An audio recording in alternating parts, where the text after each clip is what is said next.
Olá, meu amigo e minha amiga da navegação aérea, aqui é Elisandro Koyama, da Diretoria de Saúde do SNTPV. E nesse vídeo eu quero falar com você, meu amigo e minha amiga, que se deparou no início do mês com o salgado reajuste das mensalidades dos planos de saúde. E é preocupante porque o SNTPV vê que cada vez mais colegas estão abandonando, estão tirando seus dependentes, e é necessário que a gente sempre tenha esse tema em pauta para a discussão. E nesse vídeo eu procuro trazer para você de uma forma sucinta como é que é praticado, né, esse reajuste anual dos planos de saúde. Porque esses índices que são praticados para reajustar as mensalidades dos planos são tão acima dos índices que são praticados para reajustar o salário do trabalhador, como o INPC e o IPCA. E também trazer qual é o trabalho, né, que o SNTPV tem feito frente à Comissão Paritária de Saúde para garantir a acessibilidade do empregado da Nave Brasil ao benefício da assistência à saúde. Então, para começar, né, a explicação como é feito, né, essa política de reajuste de preços dos planos de saúde, é preciso explicar quais são os produtos que são disponíveis no mercado. Existem basicamente dois produtos disponíveis no mercado, né? Os chamados planos de saúde individuais, né? Que são regulados pelo governo através da Agência Nacional de Saúde Suplementar, ANS. Todos os anos a ANS ela estipula um teto no qual as operadoras de plano de saúde não podem ultrapassar ou praticar seus índices de reajuste. Já o nosso produto, né, que nós consumimos através da Nave Brasil, é o chamado de Plano de Saúde Coletivo Empresarial. Esse tipo de produto, gente, ele não é regulado pelo governo. E os índices de reajuste, eles são passíveis de negociação entre contratante e contratado. Então, para entender, né, esses contratos, precisamos ver que eles foram celebrados após a Lei 9656 de 98, que regula, né, o sistema de saúde suplementar, e após também o Estatuto do Idoso de 2004. E praticamente, né, basicamente esse nosso produto ele sofre dois tipos de reajuste, né? O reajuste anual por variação de custo, né, que ele é praticado, né, ele é feito todo o mês de aniversário do contrato, no nosso caso foi agora mês de março, e o reajuste por faixa etária, né? Isso a gente não vai se aprofundar muito, mas é basicamente quando o participante ele faz aniversário e ele pula de uma faixa etária para outra, que é tabelado, é reajustado, né, esse valor de acordo com a idade. Então, o reajuste anual por variação de custo, para a gente explicar, a gente precisa entender, né, dois indicadores que são utilizados para a realização desse reajuste. O primeiro indicador é o chamado de sinistralidade, pessoal. O sinistralidade nada mais é que uma relação entre o custo da utilização do serviço, que é o chamado de sinistro, né, e o valor arrecadado das mensalidades, né, que é repassado para as operadoras, que é chamado de prêmio.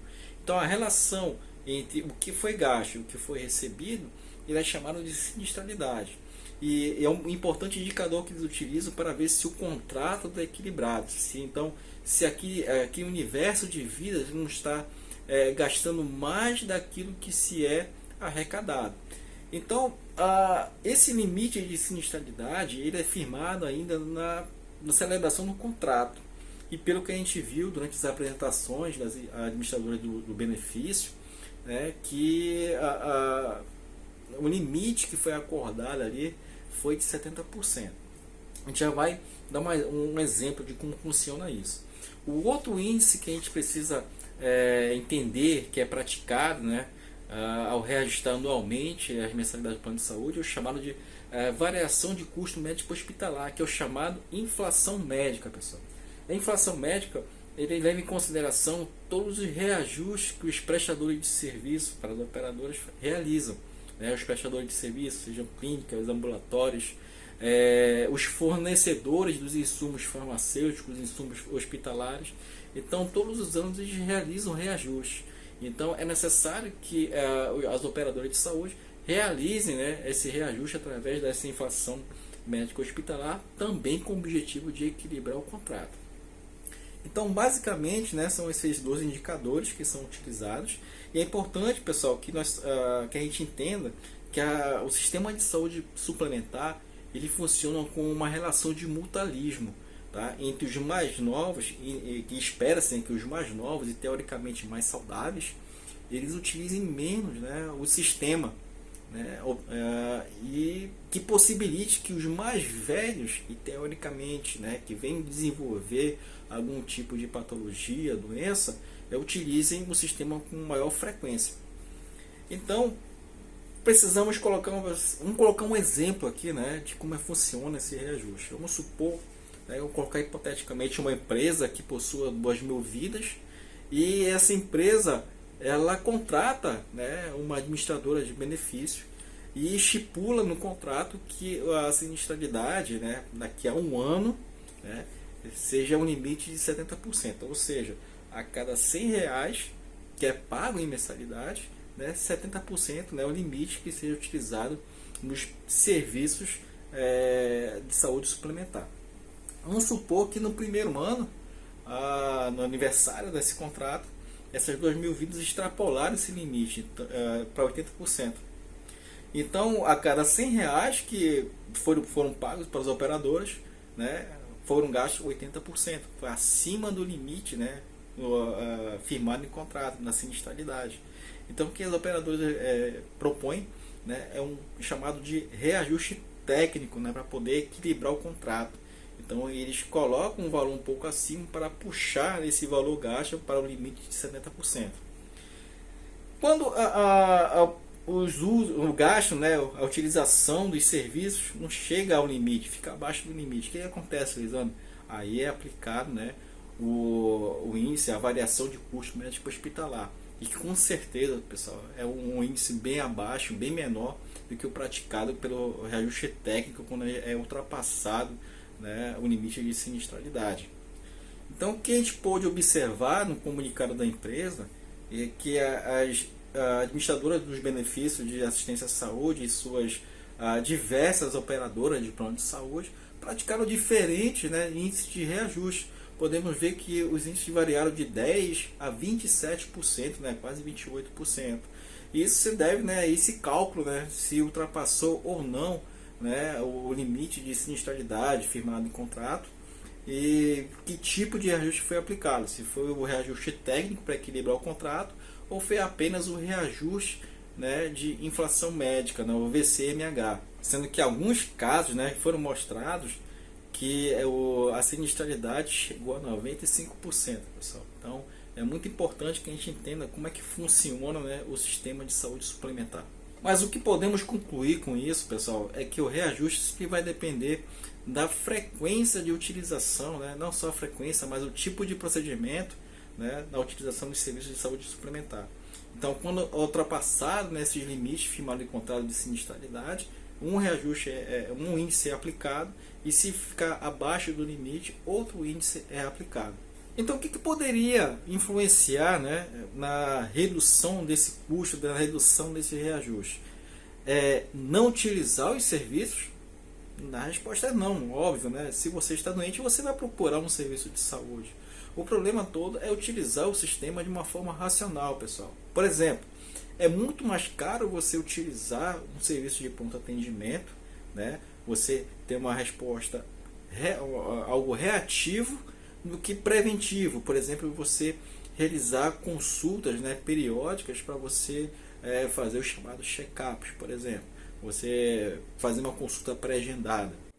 Então, quais são os desafios a serem enfrentados pela categoria da navegação aérea, né, para garantir a acessibilidade ao benefício de assistência à saúde?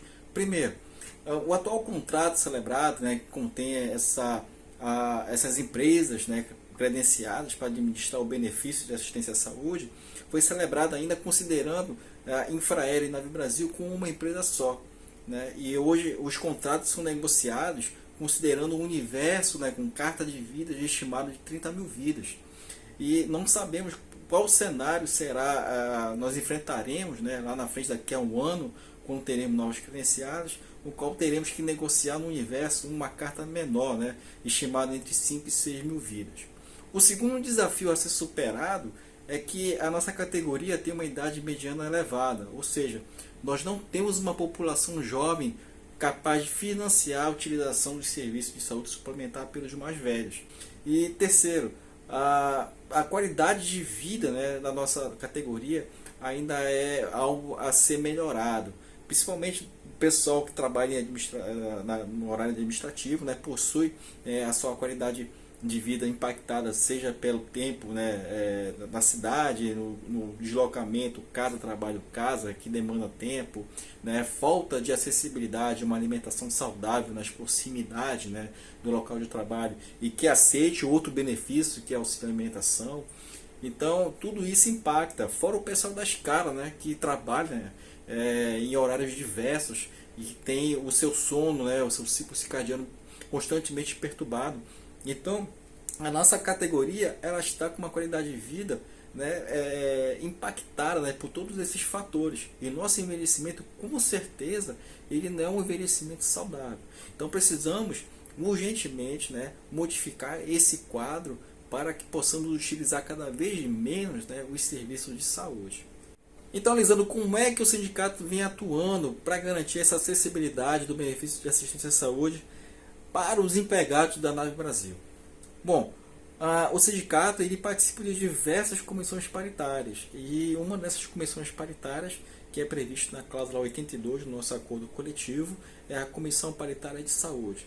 Então, através dessa comissão paritária, né, nós tivemos a apresentação, né, das administradoras dos benefícios, que justificaram, né, e que eu trouxe para vocês essas informações, né, os índices de reajuste praticados para reajustar os preços da mensalidade. E recentemente o sindicato ele entrou em contato para reunir essa comissão paritária novamente para discutir alguns pontos para serem executados. A gente não quer somente ficar limitado a uma discussão de mesa, a gente quer realmente que sejam executadas algumas ações. Entre elas, precisamos de informações sobre o custo da utilização dos serviços de saúde somente pelos empregados da Nave Brasil.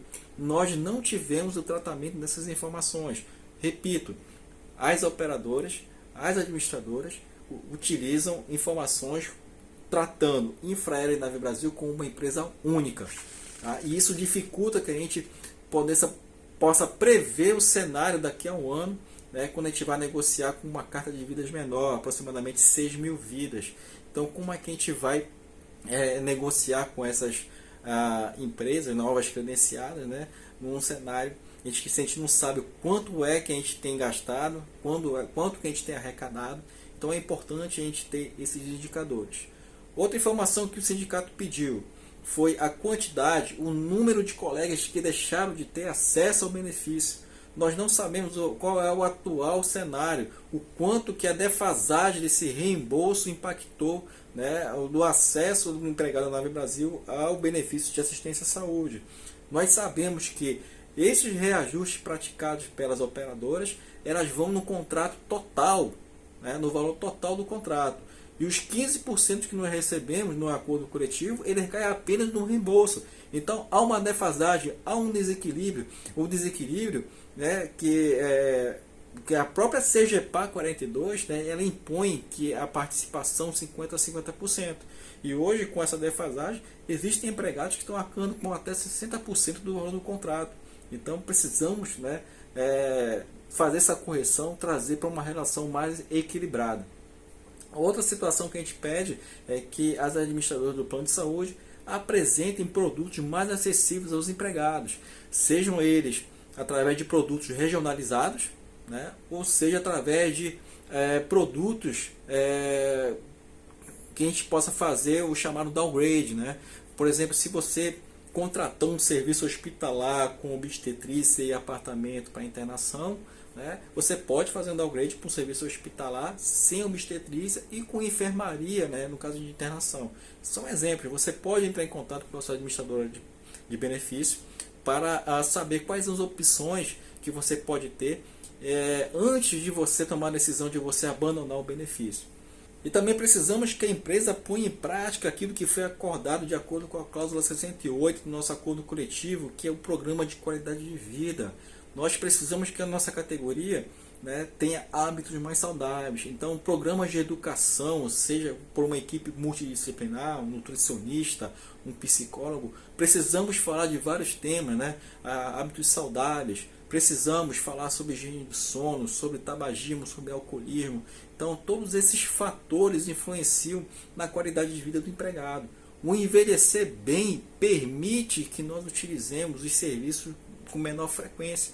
E isso é bem visto pelas administradoras de plano de saúde, porque quando você tem uma categoria dedicada, né, temos uma empresa com um programa de qualidade de vida bem implementado, com certeza isso é um poder de barganha quando for negociar com as administradoras de benefícios.